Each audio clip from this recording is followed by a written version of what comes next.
Detroit a rhythm, Detroit a rhythm, Detroit a rhythm, Detroit a rhythm, Detroit a rhythm, Detroit a rhythm, Detroit a rhythm, Detroit a rhythm. Bring back the cataclysm. Mess a head and hand up, they catching aneurysms. Had to give it. Detroit, you got the rhythm. Not your kick to the beat and throw your hands with us. Ladies get to the flow and come and dance with us. We gonna vibe all night, now take a chance with us. This the hip hop soul flow, make souls glow. Shit to give you chills, you know this beat is so cold. Oh, I rip fast and slow. From the government, every time I rip, bro, exposed, make the government explode. Man, I just upgraded, I used to flip O's. Not a sound updated, you hear the mix, bro. Coming through the scene, we dropping hits, yo. Still cold, flip, bro. Still busting these rhymes, flip mode. Detroit a rhythm, hey, Detroit a rhythm, hey, Detroit a rhythm, hey, fuck the algorithm, hey, Detroit a rhythm, hey, Detroit a rhythm, hey, Detroit a rhythm, hey, fuck the algorithm, Detroit a rhythm, Detroit a rhythm, Detroit a rhythm, fuck the algorithm, Detroit a rhythm, came to break the algorithm. This that real hip hop, so I gotta hit them. So simple to satisfy, it's the satirizer, sanitizer, stupid sadistic people that shadow sight. Simon says, get up, you better stay down. You will not comply with the government with the spray rounds. You know what it is, it's the revolution. I know it's scary, but shit, someone's gotta do it. It's not a trade, it's way of life, get used to it. Hate to sit on the sideline and look stupid. Spit flu with the beat, you gotta kick to it. It could be on the soundtrack of get booties with big booties and big booties up in the VIP, pulling the big booties. Hey, cutie, come over here, let's make a hit movie. I'm gonna tear it up, and that's my big duty. Get booty, all of you haters, you look goofy. I'ma shoot your ass in your face if you step to me. Step to me, I'ma show you damn rookies. Step to me, I'ma smoke you damn rookies. Detroit a rhythm, Detroit a rhythm, Detroit a rhythm. Fuck the algorithm. Detroit a rhythm. Detroit a rhythm. Detroit a rhythm. Fuck the algorithm. Detroit a rhythm. Detroit a rhythm. Detroit a rhythm. Fuck the algorithm. Detroit a rhythm. Detroit a rhythm. Detroit a rhythm. Fuck the algorithm. Detroit a rhythm. Detroit a rhythm. Detroit a rhythm. Fuck the algorithm.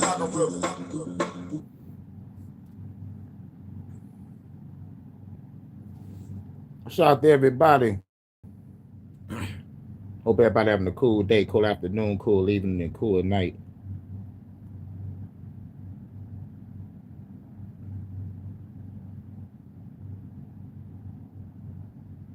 Let me get this on now.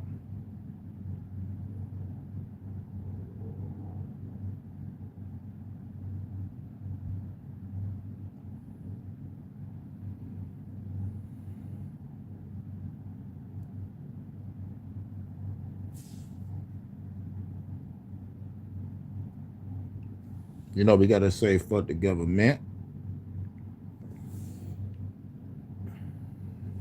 Beaming up my goddess. You already know. There she go. There go my baby. There goes my baby. Hey, Vonta. How you doing, baby? Tuesday love. Terrific Tuesday.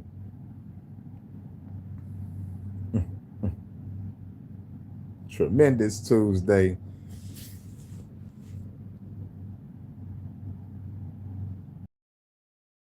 Feeling, baby? I see you home a little early. Give you time to relax and chill.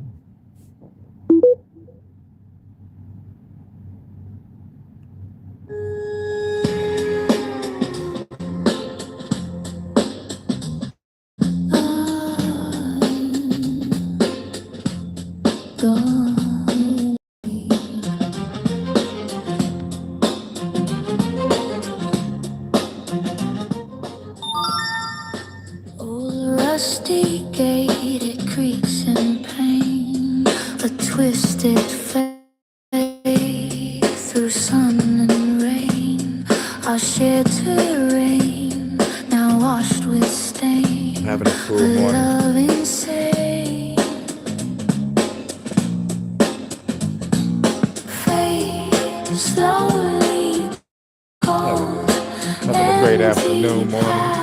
Yeah, I was noticing. Rusting bonds are chilling inside.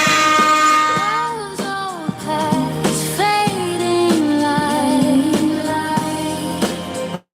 Chilling inside. Chilling inside. You already know about that.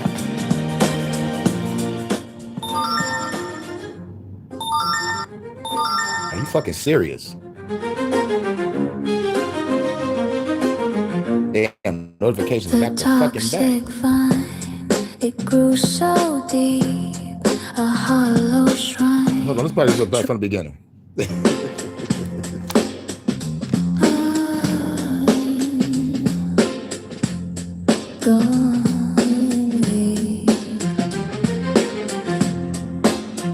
Make me explode, Vontae. Jesus, another fucking damn nigga. Everybody want to go live now? Old rusty gate, it creaks in pain. A twisted fate through sun and rain. Our shared terrain, now washed with stain. A love insane. Yup. Fate slowly. Thank you, Vontae. I think like you should be at like 20 something now, if not 30. Rusting bonds are chilling inside. Love's old past fading light.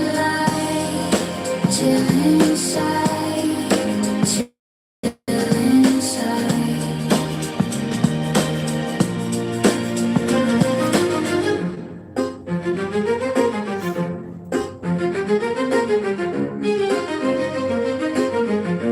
Must be all the new thumbnails. Naughty. So deep, a hollow shrine, truths buried deep, while spirits sleep, a bitter sweep, my soul to weep.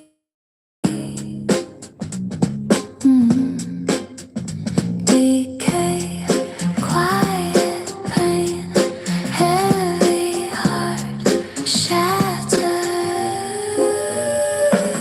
Rusting bonds are chill inside. Love's old past fading My son took a sponsor. light. New music. Chill inside. Chill inside.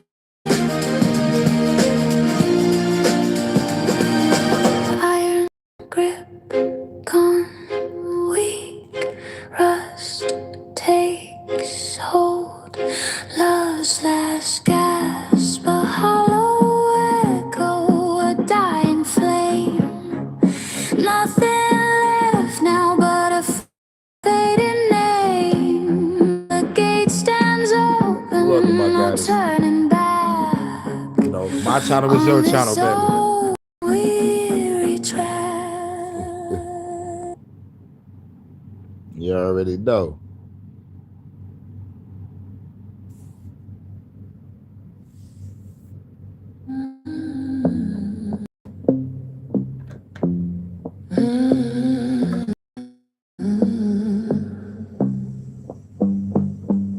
A ghost in the projector's beam, a fleeting glimpse, a waking dream. Shadows dance upon the wall where time dissolves. I watch it fall, a memory. Carefully spun before the fading day is done. Each single breath, a silver thread from words unspoken, left unsaid. Falling, slowly break.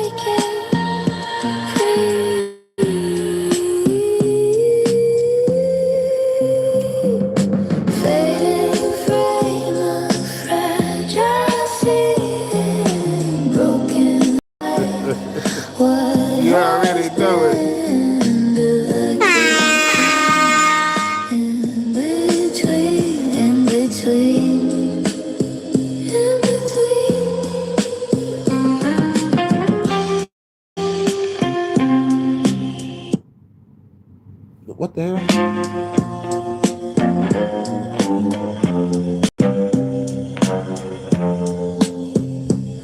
Through smoky haze, a siren's call.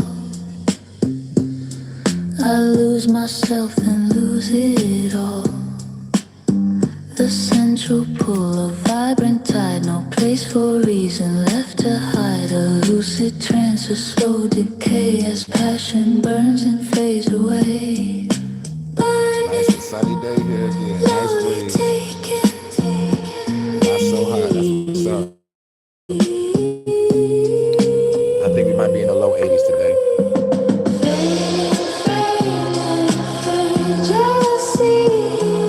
For the weather in the UK, it's a beautiful sunny day with a nice breeze. Love to see the wind blow through your hair, Vontae. Give that beautiful walk towards me. Hey, baby. I see it so clearly. Grainy truth, a silent scream, caught forever in this dark stream. The raw motion starts to rise, reflected in your haunted eyes. A brittle truth, too much to bear, a final deep and raw despair. Fading frame, fragile, broken light, what has been, delicate dream, in between,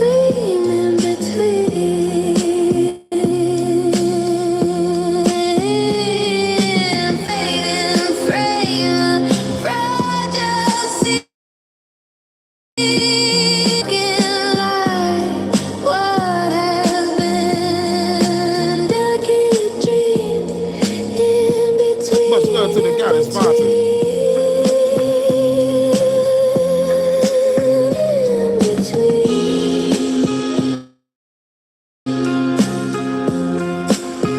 In between.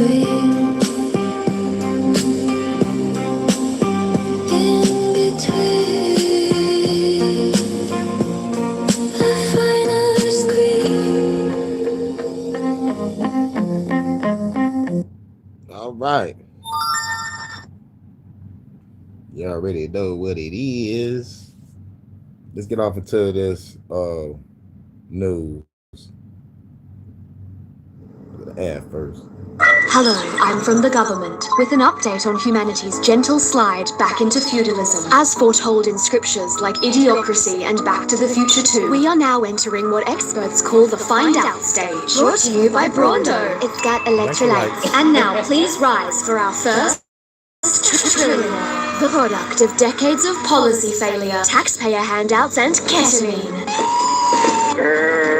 Hail! Of course, when you wake up to the obscene inequality we've enabled, you'll want to fight back. That's why billionaires are building the tools to protect themselves from you. Tools like Palantir. Hi, I'm from Palantir, military contractor and AI software company, named after the all-powerful Seeing Stones Tolkien warned us not to leave in the hands of evil bastards. Thankfully, we are very wise and balanced, like our CEO, who can't stop talking about people, wants an AI arms race, and gets a boner talking about the West's superiority in applying organized violence. And our founder, who thinks Greta is the Antichrist, and no longer believes freedom and democracy are compatible. Hail! By freedom, of course, he means freedom for him and his bro-oligarch mates to rule the world. And that's where Palantir comes in. Let's meet some of our valued clients. Hello, I'm from ICE. Kidnapping people off the street is hard work, but not with Palantir. Palantir makes it easy for us to link your tax file, social security license, and plates into AI-driven hit lists. Sure, we mostly use it on migrants now, but Palantir will come in real handy when we need to round up the resistance. Thanks, Palantir. Hello, I'm from the government of Israel. Committing war crimes is hard work, but not with Palantir. AI-assisted targeting makes it simple to murder thousands of people, even if most of them are civilians, according to our own reports. Thanks for supporting our genocide, Palantir. Here at the British government, we heard Palantir is used for war crimes and said, hey, let's give him a contract with our NHS. Could someone abuse that data? No, it's not like Palantir Palantir's UK CEO is the grandson of a known fascist, Nazi-loving anti-Semite. Hail! Here at the Australian government, we have no fucking clue. So while others are ditching Palantir due to fears over data safety and its ties to El Duce, we've let Palantir into our defense department, banks, and even supermarkets. G'day, I'm from Coles. Price gouging you wasn't enough, so we hired Palantir to track and cut costs on our already underpaid serfs. I mean, staff. Sadly for us, people are realizing what fucking psychos we are here at Palantir. That's why France just ended our contract. British MPs want us out of the NHS, and Get Up is campaigning to kick us out of Coles, which is a good start. Except Palantir is just one head of the Hydra. The underlying problem are these billionaire shitcoins and the feudal dystopia they're building around us. So if you like democracy, now would be a great time to wake the fuck up and stop them while you still can. This has been a message from the local government franchise. Good luck. Authorized by the Department of Tech Bro Feudalism.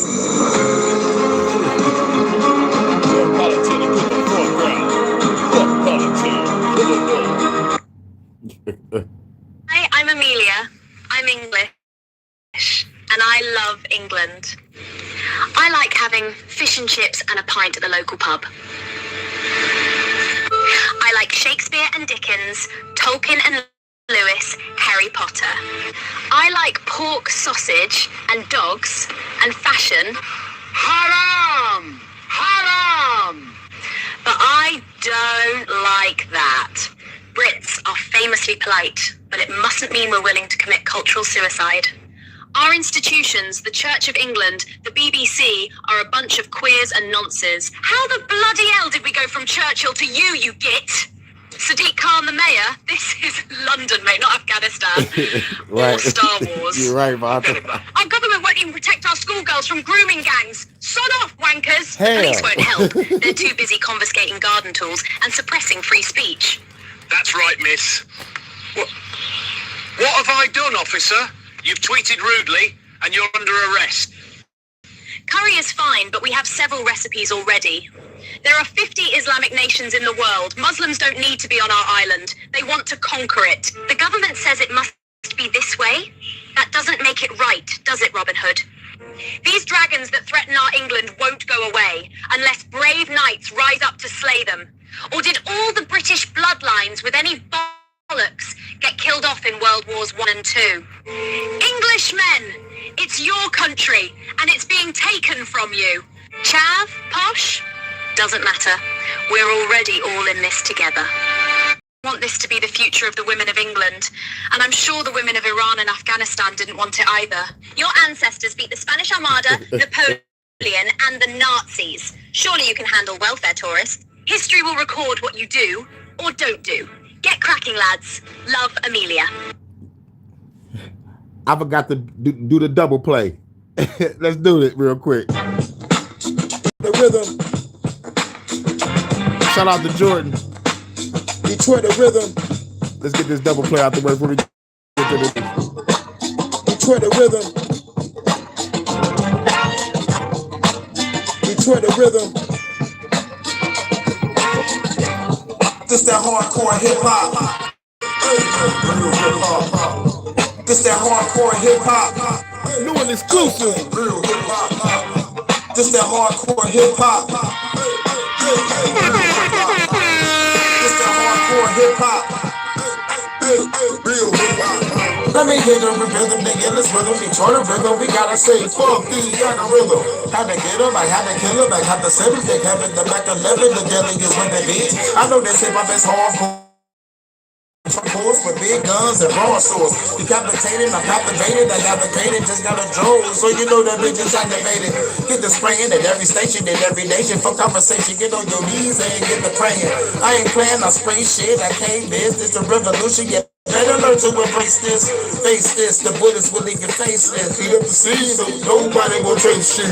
Bring the storm in the rain, better don't dance. The hurricanes be breaking the game, and you feel the pain. This that hardcore hip hop. Real hip hop. This that hardcore hip hop. Real hip hop. This that hardcore hip hop. Real hip hop. This that hardcore hip hop.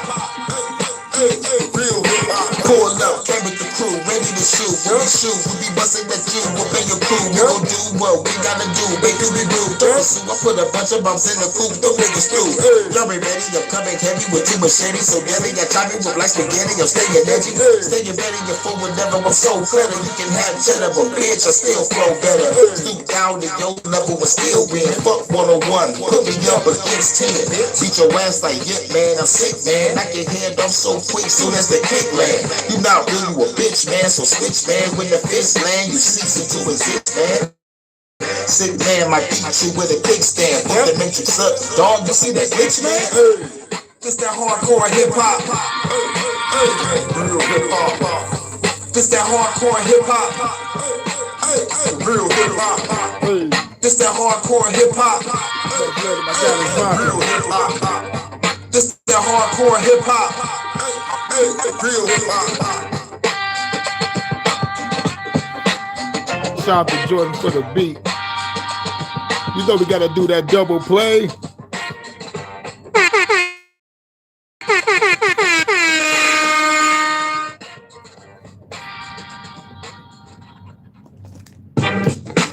Detroit the rhythm. HHN double play. Detroit the rhythm. Detroit the rhythm. Thanks, sponsor. Peace and love to the goddess. Detroit the rhythm. This that hardcore hip-hop. This that hardcore hip-hop. Real hip-hop. This that hardcore hip-hop. Real hip-hop. This that hardcore hip-hop. Real hip-hop. Let me get a rhythm, nigga. Real hip-hop. This that hardcore hip-hop. Real hip-hop. This that hardcore hip-hop. Real hip-hop. This that hardcore hip-hop. Real hip-hop. Pull up, came with the crew, ready to shoot. When we shoot, we be busting at you, whooping your crew. We gon' do what we gotta do, make it be blue. I put a bunch of bombs in the coop, them niggas through. Y'all be ready, I'm coming heavy with two machetes. So deadly, I chop you with like spaghetti, I'm staying edgy.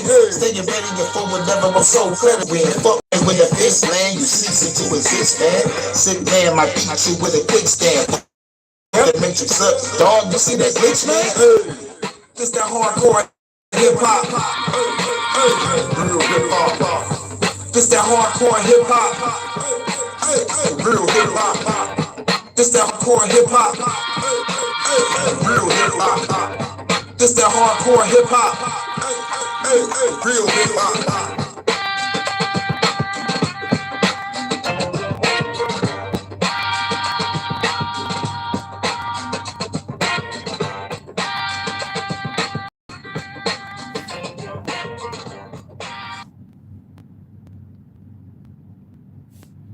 All right, let's get to it.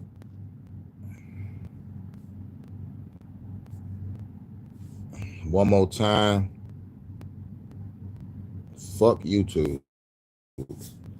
Jesus fucking Christ. All right, going to the UK. Topic very, very, very briefly, and then just 2 days later, the social media ban in the UK was announced by Keir Starmer. So this news got Salute buried, armchair. and I wanted the dust to settle on the social media ban before we covered this, because I argue that this is equally as bad and probably more important. Now, before we kick off this video, I started this channel nearly 1 year ago. In fact, in 2 weeks, it will be 1 year since I started posting this sort of content, and it would be absolutely awesome if you guys can help me get to 100,000 subscribers. Wow. This motherfucker been here for like a year. Blew up. I've been here for 6 years and they got me super shadow banned for saying the same shit. But it's all good. Shout out to Cyber Wapper. Shout out to the UK. Much love to my goddess Vanta. Shout out to my future self and the lovely future Vanta. What up, though? By the end of July. That would just be wicked to get there by the end of July. So if you do enjoy my videos, make sure you subscribe. Now, in the title of this video, it says that you must verify your age to use a phone, and I wish that was clickbait or misleading but it's not. The proposal that's been put forward by Keir Starmer and the Labour Party is pretty simple. This is completely separate from the social media ban, but it's probably just as important. And it's that if you have a phone in the UK, by default, all of your photos, images, and messages must be scanned by an algorithm. What? Hell no.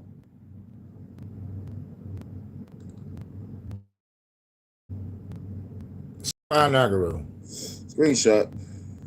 They really want to fuck with stored us. and saved to make sure that you're not sharing inappropriate pictures or images of children. Now, Wow, get the fuck out of here, man. Once this Epstein shit came out and we exposed all these other fucking evil motherfuckers, now they would have been like, hey, yo, let's put motherfucker like age verification on everybody else shit. Like, if they would accuse us, we're going to accuse them. This is the highest level of projecting I've ever fucking seen. They are the real pedophiles, but like they're trying to turn you into one. And mind you, if the AI was already fucking up with people's faces, they're going to fuck up with a person's phone. Well, you got kids in your phone. Yeah, bitch, they're my fucking children. Playing by the pool. What the fuck is wrong with you? I'm sending this shit to my auntie or to my sister or to my grandma because they want to see their grandchildren or their cousins. This is about to get bad. Do you understand that? Agree with the sentiment that if you're doing something like that, you should be locked up and the key should be thrown away. What this really means is that whilst it's there to make sure children don't receive explicit images, the only way to get around this as an adult, well, not the only way, the way that the government want you to get around this as an adult is to submit your identification to prove you're not a child. Now, before we kick this off, I will say there's another way that you can protect yourself. I'm going to say it. I've said it a million times and I'll say it again. VPNs. When this take place, now, when it comes down to the specifics of an iPhone, you know, you can use any app store in the world you want. You can actually change the geographic location on device, but obviously when you're accessing the internet below, it's going to get worse. 2 months for expression. Less than a year below, where you can get 2 months. That's why I'm already planning our escape, Bonson. Let's get back to the video. Those 5 different places that's affordable for us. Online safety strategy that sacrifices and no language barrier. Expression. And it's safe. Less than a year after the children's safety provisions, we're gonna be good, Bonson. Online Safety Act went into effect. Solutions revolution. Keir Starmer instructed Apple and Google on June the 8th, 2026, to install software that's a turn on right there, baby. Devices that blocks explicit Baby, images. that shit turn me on like businesses do not comply within 3 months, UK intends to move forward with legislation requiring companies to comply. While well-intentioned, this proposal, like the Online Safety Act, threatens users' privacy and anonymity, which in turn threatens free speech. Yep. The UK should pursue more targeted measures that protect children online without giving up privacy and free speech. The UK's proposal to require nudity scanning software on children's devices carries several risks.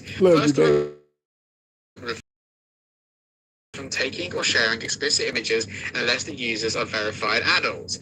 Depending on how age verification occurs, this requirement could force users to turn over personal and sacrifice their anonymity in order to access or share digital content. Now, this has actually already happened. If you have an iPhone in the UK and you're on one of the last 2 updates, you'll notice that if you try and send, grab a Google and send it to yourself, it will come up as a blurred image on iMessage. Now, this is at the moment just limited to Google and Apple's own built-in messaging platforms. But what this is going to extend to in the next, I think, 6 weeks, they've been pretty cagey about the date, but it was 3 months from the announcement. So that announcement was 5 weeks ago. So yeah, pretty much nearly 6 weeks. This is going to extend to all applications and services on the device itself. So whether it's your internet browser or WhatsApp or any other platform that you use to message your friends or use the internet, this automatic blurring and screening is going to be taking place on device unless you verify your age. Now, at the moment, it's a bit all up in the air. Keir Starmer made that announcement that platforms will have 3 months to roll this out. Apple and Google both rolled out their own messaging screening, like just on their own apps, which, by the way, means that both of these platforms have the ability to see whatever you've done on those platforms, even though they say it's encrypted and they can't access it. But for some reason, they have AI systems that can scan all your messages. Anyway, you can read between the lines on that one. So Keir Starmer gave these platforms 3 months to roll this out. And obviously, since that announcement, he's resigned. Now, it was him that made this personal statement. I think it was London Tech Week. He made this personal personal statement to everyone. Now, who's going to step in to continue to enforce this and push this forward? We don't know. There's actually not been any single public comment about this since this announcement took place, but we're not at the end of that 3 months yet. We know that Apple have acted on their own platforms, but in terms of extending this to all platforms on device, we don't know when that's going to happen. But realistically, we're probably going to get an announcement probably 6 weeks or so from now. Now, here's the thing that kind of weirds me out even more. This is message screening, because to know if the content is explicit, it must scan the content, which means that Apple and Google are scanning your messages and all of your private content to ascertain whether it's for children. Now, whether this is all on device or actually stored. Man, that's the shit. You know, there's couples that talk to each other. They send each other things. You know what I'm saying? Well, hope y'all enjoyed the show. Cause we be motherfucking naughty. Hope you enjoyed the show, but guess what? We grown, bitch. Right. We grown. Fuck big tech. But it's fucked up that you gotta motherfucking verify your age to motherfucking send the picture to me.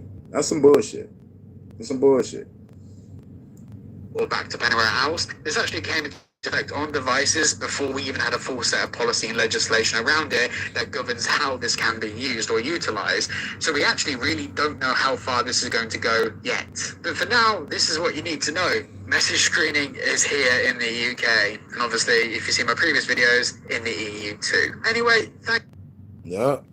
That's some wild shit. You know we be getting naughty. Nah, they looking at us being naughty, Vonta. But fuck it, hope they enjoy the show. That's what I think it is.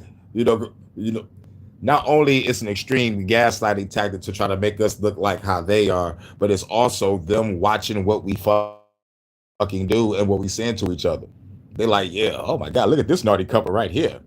They being real naughty. Grab that picture. Fuck big tech. We're back with another one.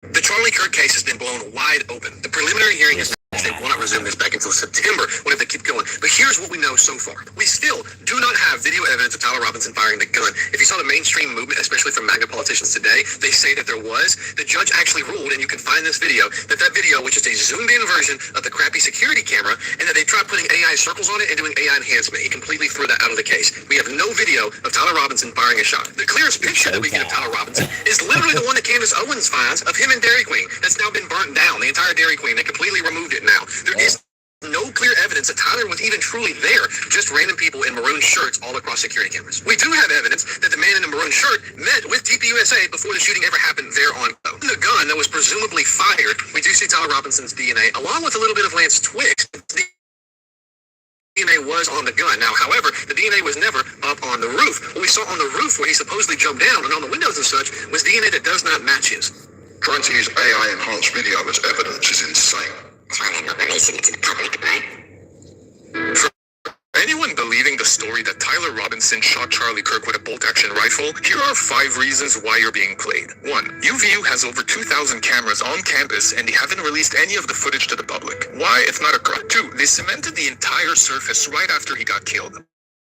Why, if not covering up evidence? Just like there are exploding pagers, there are exploding microphones. 3. The security details signaling to each other seconds before the incident, then looking pretty relaxed, not even pulling out their guns. 4. Charlie had a lot of influence on the younger generation, and he started questioning AIPAC's influence. He was against the war in Iran, and his favorite congressman was Thomas Massey, the guy that AIPAC invested over $30 million to defeat. And now the US is at war with Iran, and everything that Charlie was calling out is turning to reality. And 5, and most importantly, all the inconsistencies surrounding Charlie's wife. Don't you want to investigate these things? If all this doesn't add up for us, it shouldn't add up.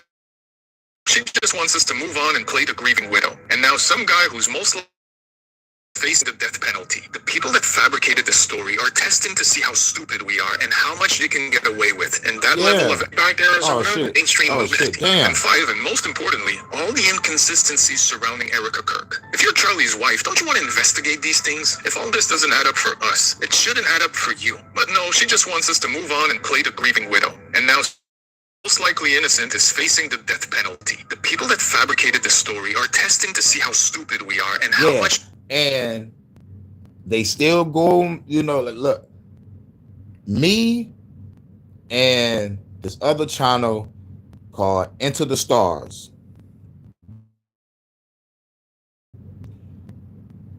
We got photos. Well, I try to grab the little photo. Like when the shot go off, the shit goes on the side of his head. So it has to be a blood squib. A blood squib is a fucking pack that they use in theater and movies that simulate a gunshot or a gun wound. When the shot go off, this type in Hurricane JW, Charlie Kirk, shot, like you should see like a thumbnail of, unless I did that on the community post. I think I did it on the community post with the pictures. Yeah, it shows like shit on the side of his head. It's just like, like exploded squid. Nigga could be alive. Motherfucker could be alive. But at the same time, if it wasn't a blood squib, this motherfucker got shot in the fucking side of the head. Because the bullet didn't go through the so-called neck. And ain't no way in the fuck a bullet can stop a 30-06. A bone can stop a 30-06 bullet. They think we're stupid. That's one thing this guy that said it is right about. But a blood squib, I'm glad I covered it. Because people heard two different fucking sounds. And plus, people giving out shit. Only reason why there's no fucking shit on the neck is because the nigga got shot in the head. That's common sense. That's common sense.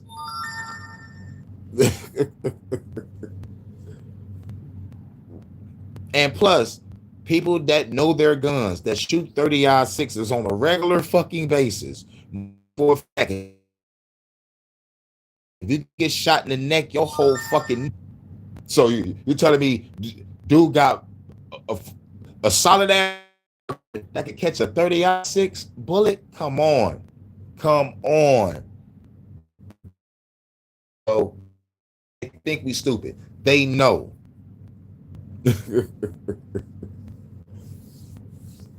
That most of us are stupid. They know most of us are stupid because look at the facts. Half of the country read at a 6th grade level and below. So that should tell you right there. But all this shit could be staged like a motherfucker. Or that nigga is dead for real, but he didn't get shot in the neck. He got shot in the side of the head. I got the pictures. I got the arrow pointing at it. Just go to my community post. And just go to my Charlie Kirk live. It's an old one though. It's an old video. This is like last year.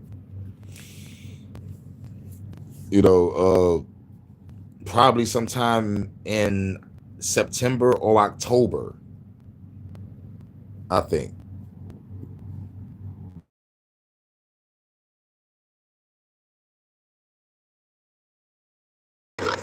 It's just nonsense, right? Charlie Kirk, during an event at Utah Valley University, was shot on September 10th, 2025, from nearly 400 feet, or about 120 meters away. The gunman had been lying in wait. A single round tears through the air, hitting Kirk in the neck. The crowd erupts in panic. The shooter across the roof as people scatter in fear. He leaps to the ground and disappears into the neighborhood. Officers rush to the stage. Kirk is pulled away and taken to a hospital. A massive manhunt begins. Heavily armed police search every corner. Nearby, officers recover a Mauser bolt-action rifle, hidden in the woods and wrapped in a towel. And the crazy thing about it is, they made it confusing on purpose. They did this shit on purpose. Get everybody talking about this case, because this is a fucking big-ass distraction. Here's why it's a big-ass distraction, because what the fuck they doing having a memorial of Charlie Kirk in the UK? What the fuck is that about? This motherfucker's not that profound. You talk on college campuses to low IQ people that can't comprehend or they can't articulate what the fuck they're trying to express. And that nigga feed off of that on some grifting shit. And this motherfucker is a whole ass motherfucker that stoked division. Fuck Charlie Kirk. And another thing that gives it away. A wife is supposed to be devastated. She's not. She's on the tour. And mind you, Erica Kirk family is in the fucking DOJ. So it's like, man, fuck the bullshit. I wouldn't be surprised if Erica was an agent, infiltrate Charlie Kirk's life, start a business, TPUSA, and kill that nigga later on. They play the long game. They play the long game.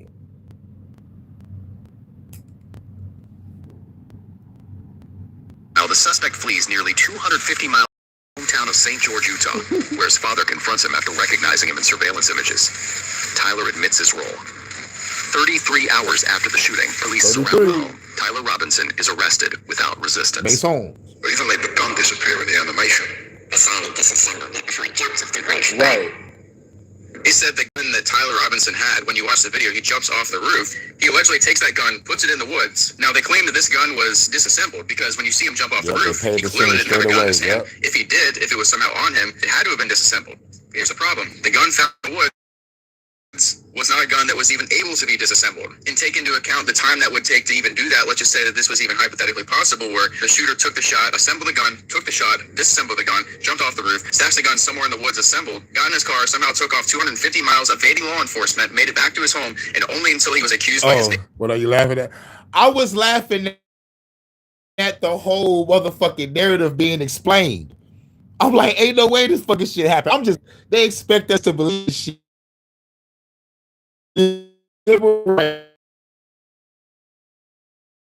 With, mind you, didn't have no gun in his hand, jumped off the roof, somehow go to the woods, reassemble the weapon, travel 200 miles to his pop's crib. Pops recognize him. He admits the shit. I'm like, man, get the fuck out of here. His father, who turned him in, he was the actual prime suspect, and now he's being charged for the aggravated murder of Charlie Kirk, which is now being discussed as a capital punishment. It's all very strange. And I just couldn't help but to laugh all the way through it. I'm like, they expect me to believe this shit. They expect me to believe this shit. You motherfucker get on this shit, assemble the rifle, pop the motherfucker, disassemble the rifle, jump off the bitch. Mind you, don't have no rifle on you when you jump off the bitch. Get to the woods, reassemble the rifle, wrap it up. I'm like, come on, man. Why you just don't shoot the nigga and leave the rifle on the rooftop? Because it explains why a motherfucker won't have no gun on him if he's jumping off the roof. You can't fit it in your pants. It can't fit in a backpack.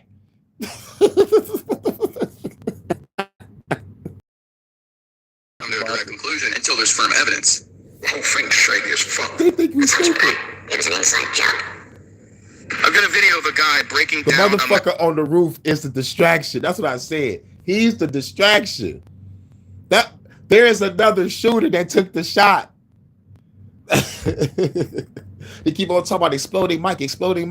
That is so close in blood squib, because that is some shit that can explode on you.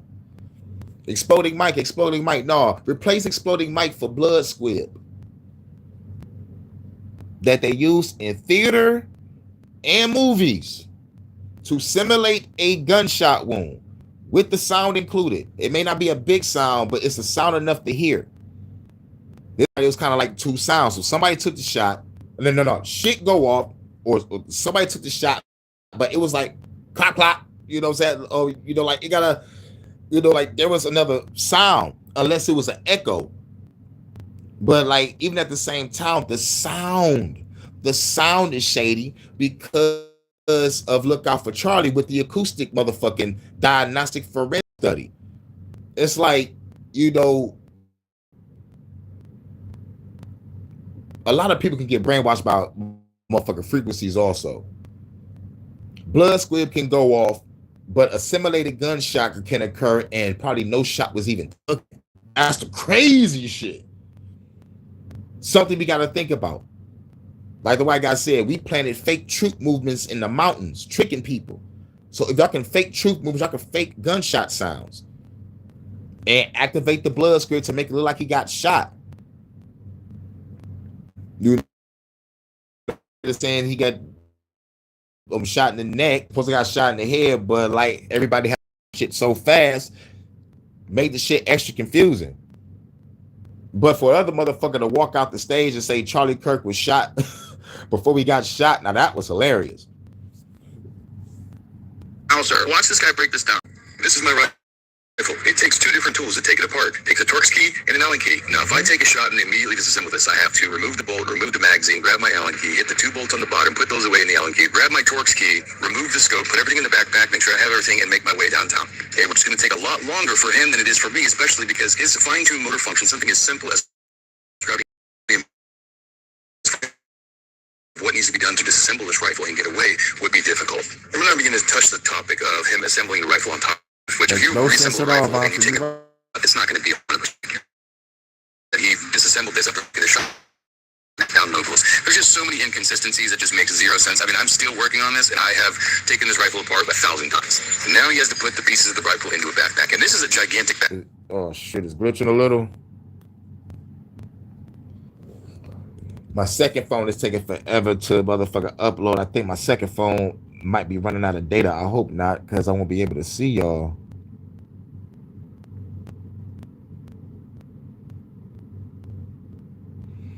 It's okay now? Okay, babe, thanks. That will pack best backpacks on the fucking planet. Anyways, as you can see, this barrel broken down does not fit in this backpack. Yeah, if I wish I was a cop, I'd sit there and like, this story is horseshit. It's true. The rifle would need recalibrating after we reassembled it. But he was probably aiming for his head when he hit his neck. But the fragments didn't even match the gun, right? Fragments didn't even match the gun, right? Exhibit 6 is the bullet fragment, the bullet jacket fragment, as well as some other fragments that were recovered from Mr. Kirk at the time of autopsy. Going back to page 2, will you read the first full paragraph there at the beginning of Exhibit 6? Yes. Exhibit 6 consists of one .30 caliber class deformed damaged bullet jacket fragment and 4 lead fragments. Will you read the next paragraph as well? The Exhibit 6A bullet jacket fragment cannot be identified or excluded as having been fired from the Exhibit 1 rifle based on an agreement of all discernible class characteristics and neither sufficient agreement nor sufficient disagreement of individual characteristics. The results of the comparison was inconclusive. Yeah, that's a bit odd. It's because it was an exploding mic, bruh. There's also exploding mic, bruh. And I'm going with blood squib, because if the world is a stage and they use blood squibs to simulate gunshots when people get shot, I'm just putting 2 and 2 together and using my common sense. And like an exploding mic, not ruling that out either. But the pictures I saw from the person that was by Charlie Kirk when the shit occurred and zoomed in, and he showed what looks like a fucking bullet wound appear on his fucking head. Fuck the bullshit.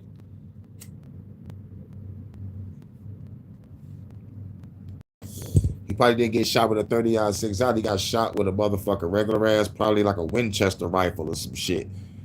Who knows? Or blood squid. Like blood squid.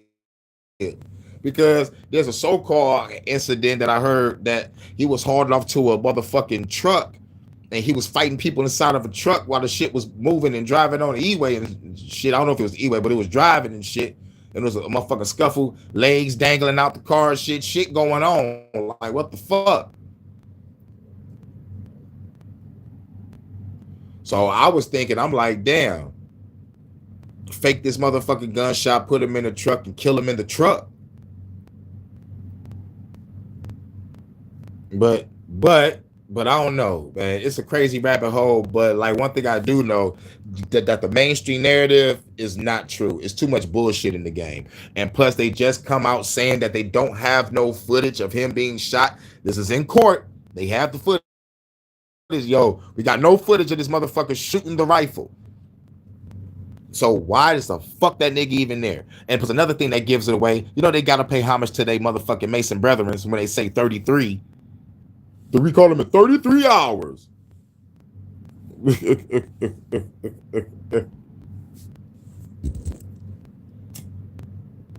It's exploding mic, bruh. It's showtime. But I think it's an exploding blood squid because the world is a stage. But I'm not ruling it out. I'm not ruling it out like a motherfucker. Because, like I'll make that number 2.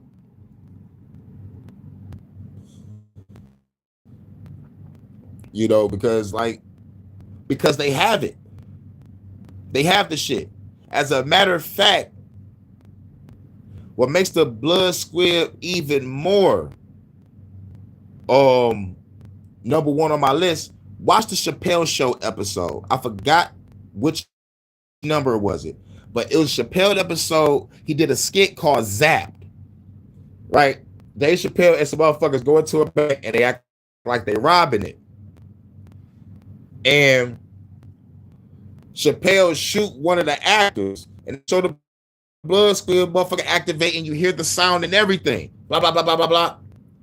You know, just like that. Blood squib activate. You know, they show the bullets, motherfucking shit, sounds and everything. You know, so it's like, look, that blood squib is real. It's real. They created it. And it's real. My God, it's real. Avery Brooks masterclass. The fact that this guy supposedly climbed on the roof with it and then assembled it, which doesn't make sense, because if you assemble it, that means you take the scope off, stuff like that. I think I would, or let's Bin Laden. Who's that, Michael? Like, who's the? I know what you're talking about. The Navy SEAL. Yep, he was just talking about that. I only said legit because I don't know anything about that. I don't know the specifics, even though I read the freaking book he wrote. But yeah, he was saying that to be able to do all that and get off of the roof, it all seems bizarre. Not only that, they supposedly disconnected the rifle again, took it apart on the roof, put it in his backpack, jumped off with it, and then reassembled it and left it in the woods. Yeah, that doesn't make sense. Yeah, that was expired in March. I've been in a lot of shootings. I've killed more than a handful of people, and this thing looked shady off the bat. I mean, I killed people closer than I saw the camera, and I've never seen a shirt move like that. That was like an explosion to me. Just the fact that no one started doing first aid to Charlie Kirk, they were more concerned about getting SIM cards out of cameras, removing cameras, and then getting him off the X somehow. That didn't seem like a concern for his life. It seemed like just clean it up, and then, I mean, I've been told they paid it over a couple days later. Then you get Erica Kirk behind all the razzle dazzle, and she's really quick to forgive the alleged, which technically says that was him, because I forgive him, but that you can't forgive Candace Owens for having an opinion or asking questions. And they mock people by saying, "Oh, I'm just asking questions." Yeah, I'm a SEAL Team 6 sniper. I'm asking a lot of questions. No one wants to answer them, and you're able to ask these questions because you've been there. General. Yeah, that's crazy. You can forgive the shooter, but you can't forgive Candace Owens for talking shit. Same to you. So this rifle, so this 30-06, it's a powerful. What do you make of this narrative that the bullet might have hit Charlie's spine, which would explain why the damage wasn't what you would typically see with a rifle like that from that range? You're a fucking retard. You think it's a spine that caught it? You know, fuck out of here. I've watched the ballistics of what the 30-06. I've watched it. That shit is taking this whole motherfucking neck off. Blood is splattering on the fucking walls and everything. Get the fuck out of here. This thing got popped on the side of the fucking head. And I got the fucking pictures to prove it. No, that's not what happened. And this is the thing that hurts here is, and what bothers me the most out of it. Wait, you're saying, Rob, General, you don't think that's what happened? Absolutely not. I'm with Rob. Something exploded on him. I told you, Brad. The mic exploded. Told you, Brad. The mic exploded, but they are ruling out blood squib. Something did explode, and it was a blood squib.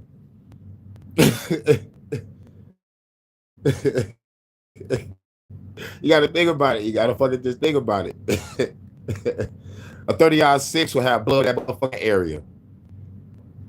You know? For real, for real. I would be surprised if this nigga is alive somewhere like Michael Jackson. Michael Jackson is in Paris.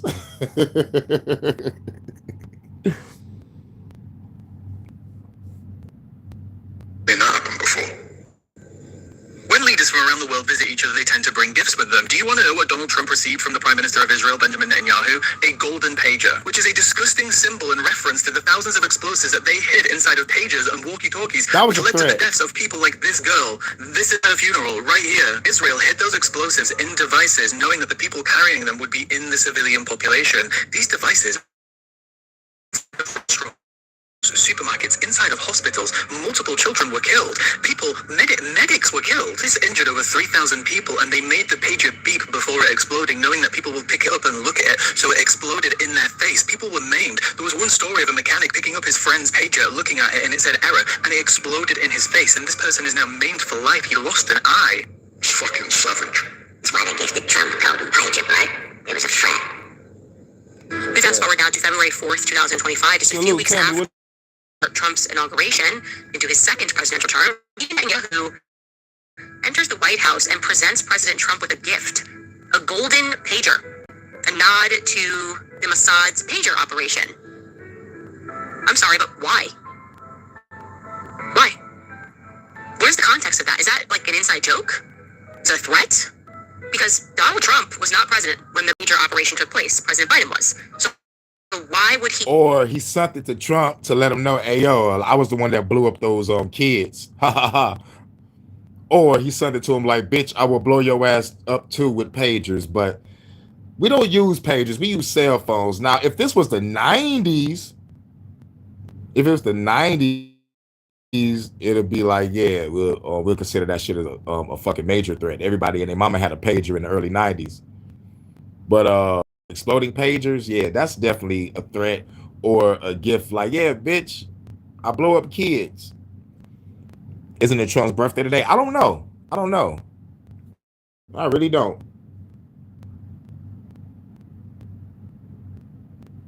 I really don't have a clue. Gift this to Donald Trump. American troops were not involved, so far as we know. Evil. It's an insane gift. Trust me, buddy. It was a threat. Some very shocking questions are now popping up about Charlie Kirk's body. You guys realize that we still don't know where Charlie Kirk is buried, right? And looking at this video of Erica Kirk. And that's true. We don't know where Charlie Kirk is buried. Crying over Charlie, so weird about it, and not for the obvious reasons. Like, it should have been a private moment, yes, not a public moment, but that's not what bothered me. It out until I started looking at the dates. Charlie was assassinated on September 10th, and this video was posted by Erica just 2 days later on the 12th. The highest profile political assassination since JFK, and he's in a casket ready to be buried 2 days later.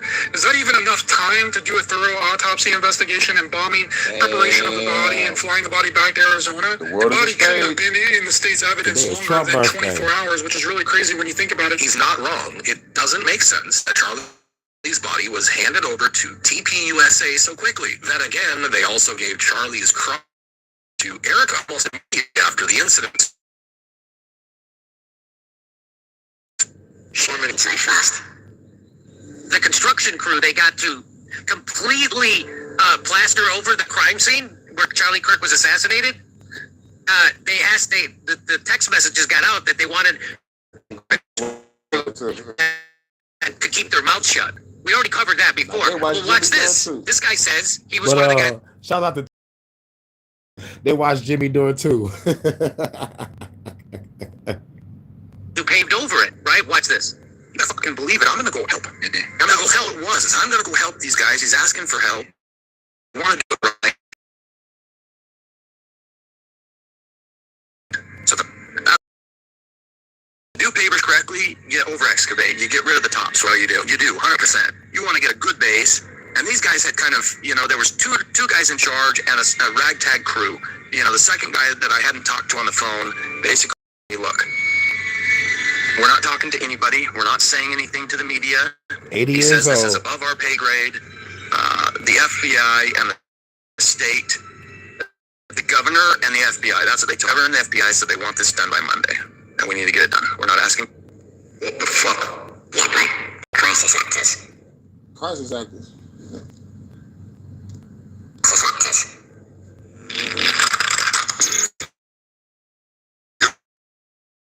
Active only 4 days after first corresponding officer here, his body cam died. Body cam footage that I reviewed appears to end while you're still on the roof. Do you know why that is? I think it better with that. It was straight at that moment. They also want you to believe that when Tyler Robinson turned himself in at 6:25 p.m., he somehow was able to send Discord confession suspicion messages at 7:57 p.m. while in police custody. Now, maybe I need to get my eyes checked, but this custody photo of Tyler Robinson here looks nothing like the security footage of whoever this guy is. Right. The bullet was supposed to go into his chest to corroborate the lone gunman story. As soon as they found out it went into his neck, this crisis actor go back. And then all of a sudden, just tons of blood gushing right out where his heart is. And that is when Charlie Kirk it was in the neck, and I watched the blood just spurt out all over his body as he slumped over. I'm sure we've all seen the video. It's horrific. There's no way you're seeing that in person and saying he got hit in the heart. Yeah, but who else uses crisis actors? This was valid in 2001, and it's valid now. If you see an interview and it's pushing propaganda, the interviewee is likely not a random person. Well, big catastrophe, and I'm Israeli, and I hope that now people understand what we have to deal with and have been dealing with on a day-to-day basis. It's just a catastrophe. Smiling Israeli 9/11 interview. You can find it if you look it up on Google. It's been viral for years because everyone's been wondering, why is she smiling? The difference between now and 2001 is that we have AI facial analysis, so we can figure out who she is. Maybe that will lead us to why she's smiling. I took a screenshot of that video, plugged her face into my facial analysis AI. Who she was. It was not hard. Her name is Tazamar at first. Anyway, she is connected to Bill Gates. This woman speaks at APAC. She's very prominent, Israeli, very powerful. We need to remember that we can still use these tools to go back into the past. Go find out who other people were. What are they doing now? What are they involved in now? People are going to be questioning this case for decades. It was an inside job. Inside job. Mention exists. Dan Flood and Mikey McCoy lock eyes. Look at them looking at each other moments before Charlie's about to be killed. That can be explained to me, and until it can actually be explained in a way that it makes sense, this was absolutely an inside job, and the official narrative, until somebody can explain why they looked at each other exactly when they did, why the hand signals and just all of the things seem to be perfectly aligned with them signaling each other for some reason. Why?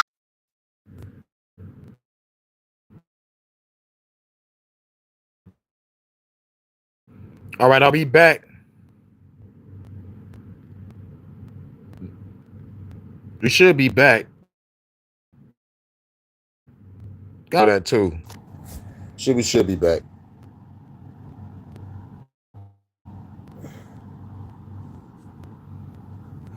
Yeah. Yep, I'll just do a part 2 when I get back. All right, because I wanted to talk about this and we just can keep on going.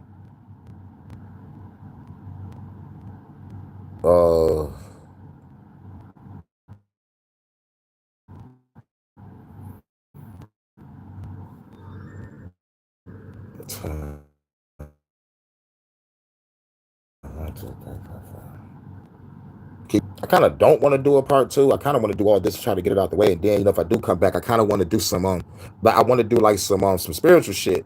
I mean, like some inner work, shadow work for my next live. That's what I wanted to do. You know, so so the next live I want to be also mental shit. You know. But so far so good, I guess. Walks the other direction. All of that can be explained, but so far nobody's been able to explain it to me. If you watch the full video, it's clear that the guy's giving the signals that he flinch when the gun goes off. Right. That's when the flinch when the gun go off. Why would anybody want to kill Charlie Kirk? So I was a bounty hunter talking about him. And so I went back and looked at, well, what was Charlie Kirk talking about in the days, weeks, and months leading to his murder? He was talking about this multifaceted occupation very openly. He was pissing a lot of people off. And since then, we've learned a lot about a pressure session in the Hamptons at Bill Ackman's mansion, where he was surrounded by fanatical Zionists. Benjamin Netanyahu phoned in, and that Charlie Kirk rejected $150 million in funding, and then we heard rumors that there was $1 billion on the table, and then we come to find out through Candace Owens that there's this gentleman called Pierre, who's in Israel, who was one of the first people to announce that he was aware of Charlie Kirk's death, that actually had I really don't want to make a part 2 to this. I want to motherfucking get this shit over with, and like I still got another fucking video about what the fuck was going on with Sony, but this shit is getting frustrating. This shit is getting fucking frustrating. It's like, what the fuck?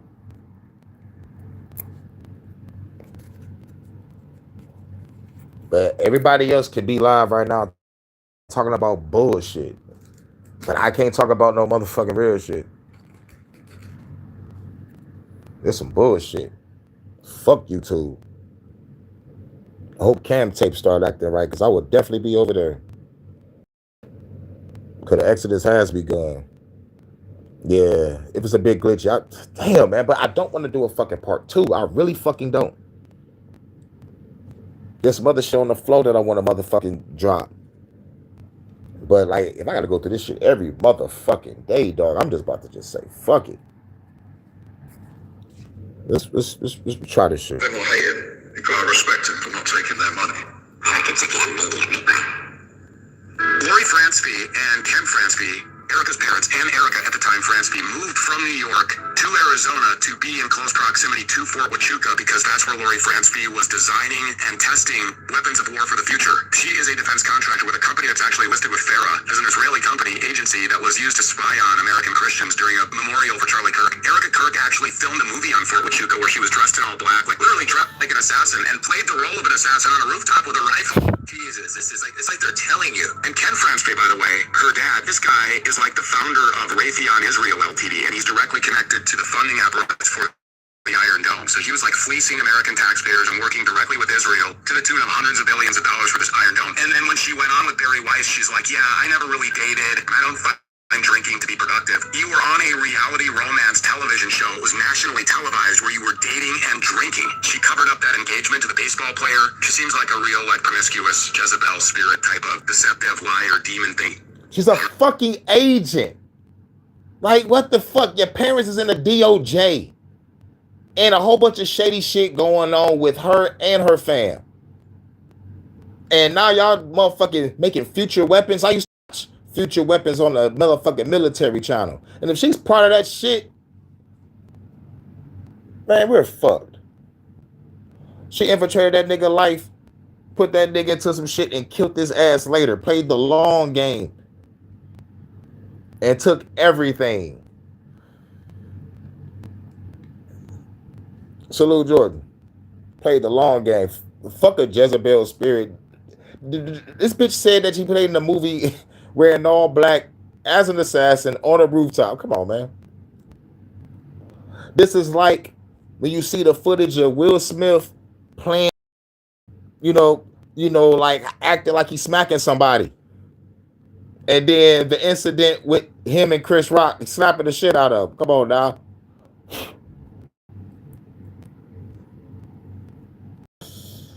They're letting us know what the fuck they're doing, man. The world is a stage. Everyone's a bloody Satanist. These are Erica Kirk's parents, Lori and Kent Fonse, pictured here as an older couple.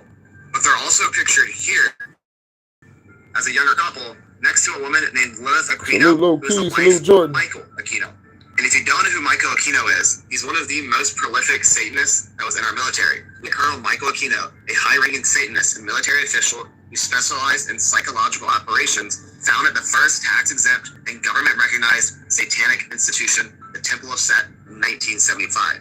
He joined the military in 1968, was an active member in Anton LaVey's Church of Satan. 1987, and all the videos of him were found performing satanic, ritualistic, blank on children by an operative. And the issue was a matter of quote-unquote national security. Dang. And real quick, this is a picture of Michael Aquino and his wife Lilith Aquino that we saw in the first picture next to Erica Kirk's parents. After me being in the military and being an open Satanist, You don't care, but we can tell persons.